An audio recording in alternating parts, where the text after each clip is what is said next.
Hello gang, it's Deltia from Deltia's Gaming, back with an updated version of the Specter. This time I went all melee, very similar to the Biting Harvester, to show you that you can have a good stamina-based DPS build regardless of class.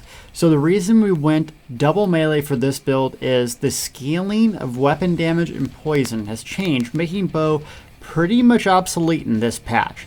So this update is for update 2.2 Orsinium PvE Stamina Nightblade. Let's go.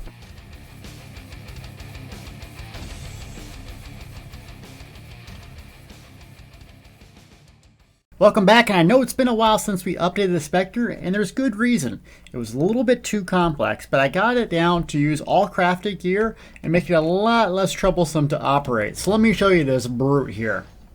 So we're down taking on YOLO Swag 420 here, and we're going to nuke and juke as almost 50,000 surprise attack and 20k. Yes, this build rocks. It's very, very, very, very similar to the Harvester build. Why? Because all stamina builds revolve around the same sort of concept in DPS, but this is a stamina Nightblade. So if you like that gameplay, why should you play this build before we go to any tips? Number one, if you like sneaky, high burst, high movement speed, this is an option for you. You sacrifice a little bit of survivability with this build, but you can still get it using movement speed and deception. I like my Stamina Templar a lot, and this guy is a lot of fun if I just want to do burst type gameplay. It also translates very well into PvP. Okay, so you like the sneaky, you like the burst? Let me show you what I've come up with. First off, why am I not using a bow? Bow does not work very well, and the reason lies within the champion points. Essentially what happened, if you don't know, is the Thaumaturge, which scales off poison damage, got changed somehow. I don't know the math. I'm not a math guy. You guys know that. But what happened is essentially it doesn't scale the same way it does anymore. So as soon as I got on the other patch, I noticed, wow, I'm hitting half as strong as I used to. And so that's why we went with the Mighty here and switched everything up. I'm also using my good old 167 point champion system setup. So I'm going to show you that in a minute. So with that being said, someone gave me a really powerful tip, which is using Rending Slash. This thing has been buffed and is amazing. Just like we use on the Biting Harvester, we're going to buff, spam, execute. Same sort of concept. Rending Slash, why? It's a good dot. It doesn't cost anything, lasts a while, and in melee range, it's a must-have. Also, the concept of this build is all about crit damage. Crit.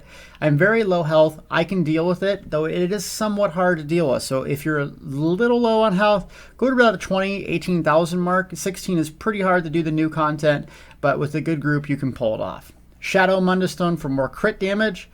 Without buffed, I'm at 82% weapon critical with all crafted gear. Yes, all crafted gear. You can do it too. Rending Slash. I just morphed it today because I don't use it that often, but it's definitely worth doing. Relentless Focus. That comes from the Assassination skill line here, giving us 20 seconds, 8% weapon damage. And this is the sole reason that it can outperform a Templar with no other buffs running a DPS parse. Both of these builds got 17,000 single target DPS, along with my stamina DK. That's not with using ultimates. That's not with any other player's buffs doing that. Now, that's with 500 champion points, a lot of experience playing it, so you may not get that result, especially if you don't have full legendary gear best in slot.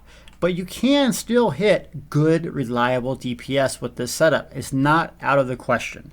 So if you're not getting 17,000, that's okay, because it takes a while to get there. Okay, Relentless Focus, why is it good? 10% stamina recovery. Just like the Harvester, we can get it by using this. 8% damage for just having this up, and it gives us a free proc after doing light or heavy attacks. Instant cast ability, it does do magic damage, but it still hits for around 20,000 if it crits, making it a must-have buff to maintain. We also have Camo Hunter. Camo Hunter is the other morph of the Fighters Guild ability, Expert Hunter. Reason we have Camo Hunter is we like the sneaky. We're going to start off a fight, not the tank. What we're going to do is get our buffs up, we're going to put Camo Hunter up, and we're going to go in and do our stealth damage. And like as you saw in the intro, 52,000 into almost a 22,000 Camo Hunter. You can one-shot mobs, especially in Imperial City. So that's why I went with Camo Hunter. You will be lacking a little of stamina regeneration, and I don't keep this up if it's not an undead or Daedra that I'm fighting. I will cast it to initially start, and then I'll let it slide. Okay, and then we have our spammable attack, Surprise Attack.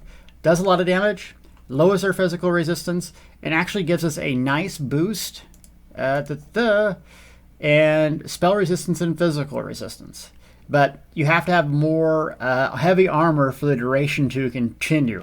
But we're going to be spamming this ability, and it's a nice thing to have, especially in all medium setup, making us decently tanky with low HP. Also, dual wield, we have good old Steel Tornado. Why? It's the best AoE in the game. Why not use it? So with this setup here, we're not maintaining 1,000 buffs like I was trying to do last time. You're going to have one buff you need to maintain, Relentless Focus, along with your back bar buff. You're going to have Rending Slash or damage over time. You're going to have your spammable attack, and then you're going to have Steel Tornado, which is your AoE damage ability. We have good old Flawless Dawnbreaker. 8% damage, weapon damage for having it slotted. Why not? It's that simple. Dot, spam, and then back bar, which is our execute. Using a two-hander, with this gear setup, you don't lose a whole lot using a two-hander, and we're going to go with Executioner. Why? Does a lot of damage around the 25% mark. Now, it will do more damage than Killer's Blade. Killer's Blade, the scaling of it is kind of based on magic damage. It's still very effective, but when I tested it, also with Gil's help, it does more damage, especially look at the tooltip. So I like using this over that. Okay. Now, we also have an assassination ability slotted on here. That's very important because, where is it? With an assassination ability slotted, you get critical strike bonus and more crit damage. So make sure when you're running a Stam Nightblade, you need to have one assassination ability or more on there. Critical strike damage. Hence, goes with the whole build. I chose Reaper's Mark. Reaper's Mark, basically you're going to mark a weak target while you're closing the gap. And you're going to do the Camo Hunter rally, blow them up. And then you're going to get 25% damage for 5 seconds. You also can stack that with the Minor Berserk, 8%. Wow, 33% damage. So if you're going to go into an AoE situation, what I like to do is pick an easy target, go up and nuke it, and then do my Steel Tornado, just spam and just take down everything with a 33% increase in damage. Nuking everything. It works. It's awesome. Okay, so the survivability of the Nightblade greatly increases when you get Resolving Vigor. Assault rank 5 doesn't take too long to get there. Maybe if you PvP'd all day, you could get there. That'll tell you how do you level this up fast. You can be a really good solo player, or you can play with a large group. That's good. There's really no in between. I haven't found a way to get good AP without doing this. If you're starting and you're new to PvP, don't get frustrated. It takes a while. Everyone goes through getting their face kicked in before they're good. Keep at it. Trust me, you will survive a lot more once you get Resolving Vigor. A major difference of this build is rearming trap. Basically what this does is you place a trap, and it rearms, giving you essentially 12 seconds of minor force, increasing critical strike damage by 12%. That is a huge bonus, but it's hard and tricky to use this, and I'm going to show you how to do it later. Also, it's minor, not major, so that does actually stack with Warhorn. Aggressive Warhorn is going to give you the major bonus. So as you can see, you're going to get major Berserk, minor Berserk. If someone's running an aggressive Warhorn, plus you have Trap Beast, you're getting major crit, minor crit. I mean, Nightblades are the damage class in my opinion because of all these buffs and the way that they use their character and their speed and the passives. It's just amazing. And the ultimate that I like to choose is Meteor. Now you're going to morph this to Shooting Star. I haven't grinded with this thing on, so it's not even morphed. Shooting Star, turns out Gil left a comment last time pointing out that if you have a Dragonite using Engulfing Flames, doing the 10% more fire damage, that Shooting Star will actually hit harder than Ice Comet. Didn't know that. Thank you for leaving the comment, Gil. Okay, and so that's what we're going to do there. Now, if you don't have Mage's Skill to 10, go ahead and slot Veil of Blades. It does similar results, does damage, but it doesn't have a whole lot of burst because it doesn't do a big shot off the top. It will reduce damage for you and your team in a little area, making it very, very good. Also, if you don't have Flawless Dawnbreaker, go ahead and slot Soul Harvest. You're going to build up ultimates. Build up ultimate while having this slotted, and you can also use this as your main ultimate for damage dealing single target. 50 ultimate, you can basically keep it up, giving you a big, huge damage burst on a target for a short period of time. Sometimes I slot this instead of Flawless Dawnbreaker and use it for execute phases, and with pretty good luck. So it just depends on your scenario. Okay, so the build is it seems complicated at first, and for good reason, because it has so many good buffs. It's just hard to limit, all what you're going to run, because almost everything on this sucker is good. Okay, always start in stealth when you can. You're going to tell your tank, let me pull, please, not you. And the reason being is you can almost nuke something to start. So usually I start my back bar with the longest buff first. So I'm going to do Reaper's Mark. I'm going to do Rally. I'm going to bar swap, Relentless, Camo Hunter, and then you go. Remember, if we kill that guy with the Reapers up, we're getting a flood of damage. So right there, I nuked him just right off the top. And I get that 21k surprise attack. Why? Because I got Major and Minor Berserk up in that time. Okay? So what happens when we attack with the same sort of setup and we're not in stealth? 16k. So you can see the difference. Pull this sucker when you are in stealth. Another awesome tip that Gil gave me is most magic or stamina builds are going to have the Exploiter passive. Increase damage against off-balance enemies by 10%. Off-balance, according to him, is basically any stun type thing. What does concealed weapon or surprise attack do? If you start off in stealth, it stuns an enemy, setting them off balance. So another reason to have you start the attack. Even some bosses can be set off balance to start the attack. Basically increasing your damage by 10%. 10% on top of 8%, on top of 25%. So you see what I'm saying here? It's incredible. All right, now we got Crazy Nuts again. What I'm going to show you on him is the Trap Beast setup. So getting a little more complex now, we're going to do the same sort of thing, and we're going to put a Trap Beast down. So if you're in a PvE group, you need to work with your tank here so he or she can recognize this little scudder here. It will help you out tremendously. So the best thing I do is usually put it down when a mob is spawning, like Crypt of Hearts. When the boss is about to come up, you put it down before it gets up. So when it starts the fight, boom, you have that huge, massive advantage. So let's see if we can't go get Crazy Nuts to come back over here on his... Oh, what is he doing?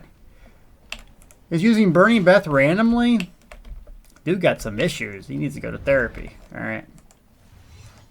Oh, here he comes. Here he comes. See? I got impatient. Come on. Is he going to walk through it? Oh, he's taking a left. No! Okay. He's burning. What is this guy doing? Does he know he's on a YouTube video? Is this funny to anyone else? I think this is funny.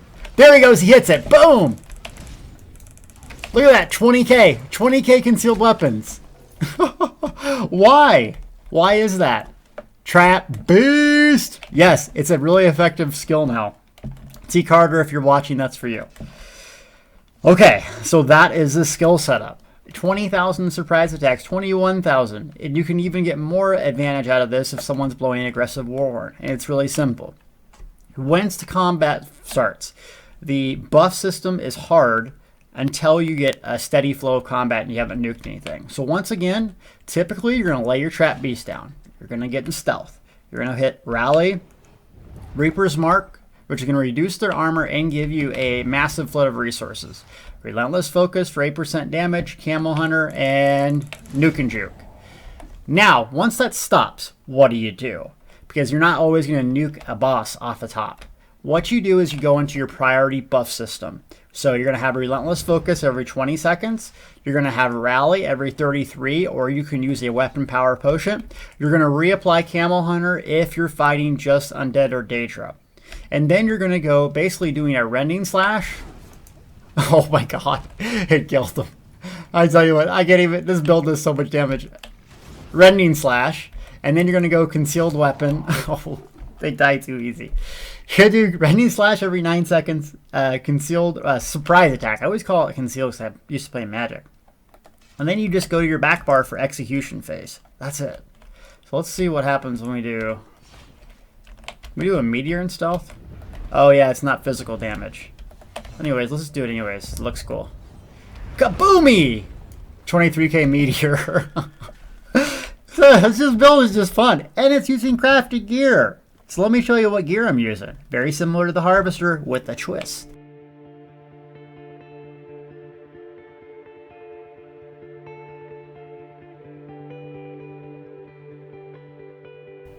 Alright, so remember the harvest video from yesterday? Yes, no. If you didn't watch it, you need to watch it. Why? Because I need the clicks. Clicks, baby D, 2016. Feed them.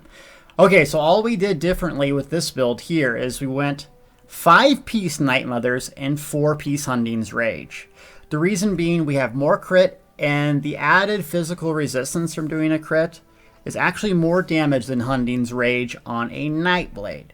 The reason being, Hunding's Rage is going to add to that Burning Light passive. Remember, it's weapon damage or spell damage. Max dam, max magicka. So without that passive on our build, we want actually Night Mother 5-piece. So you're doing 5 pieces, including the weapons, with precise weapon damage and poison if you can. And then good old agility set. It's very, very expensive. In fact, Guardian Rain, if you're watching, you donated me 1 million gold. Thank you so much. Because of this person's generosity, I was able to buy the 3-piece agility set.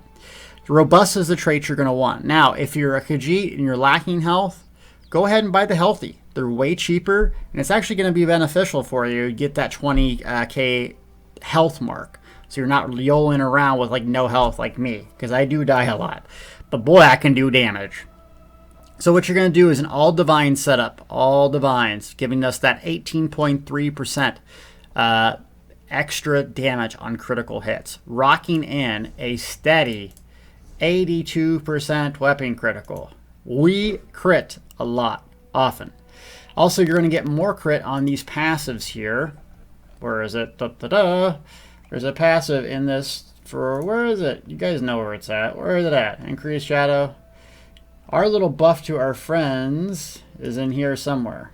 I really not know where this is at. I should probably edit this, but I'm not going to. See, I don't know everything, but I pretend I do. Increases critical strike and spell damage for each critically slotted.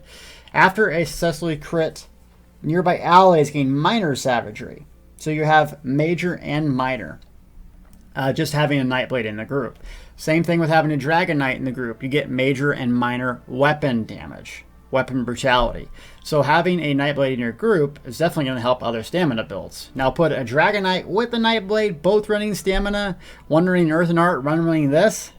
You're going to get even more weapon critical. So let's go crit something and see what our weapon crit's at. Come here, Charlie. I wasn't in stealth. Bad Delta. Weapon crit, 85.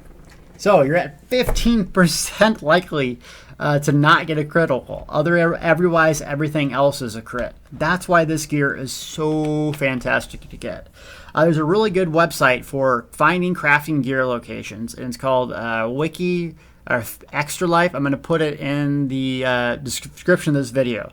But if you don't know, for instance, we're in Reaper's Mark for this video. Hunding's Rage is right here, the Broken Arch. And then Night Mother's Gaze is Old Town Cavern up here. Every faction has their own crafting station. So if you're looking to craft this stuff, go there. Now, Delta, you always have legendary gear, blah, blah, blah. You know, can I still do these things with without legendary gear? Yes.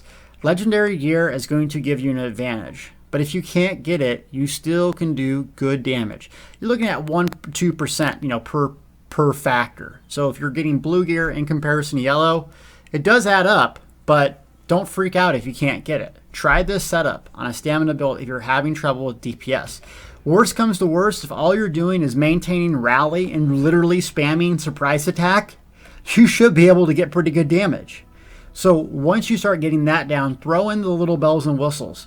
The Relentless Assault, the Camo Hunter Start, the Stealth combo that I'm showing you. It will add up. Now let's go over the 501 champion point setup.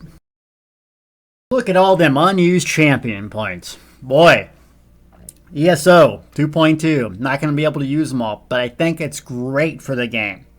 And reason being is you're going to have to really smartly spec your characters instead of just blobbing everything in there.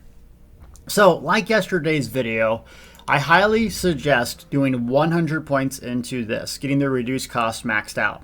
Khajiits do benefit from stamina recovery, so it's not bad to pump this thing up as well.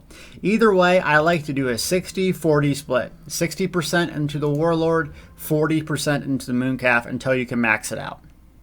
Roughly that split is pretty good due to diminishing returns. That's the thing I like. Now, if you go with a Serpent Mundustone, you might want to focus more on Mooncalf, especially if you have lower champion points.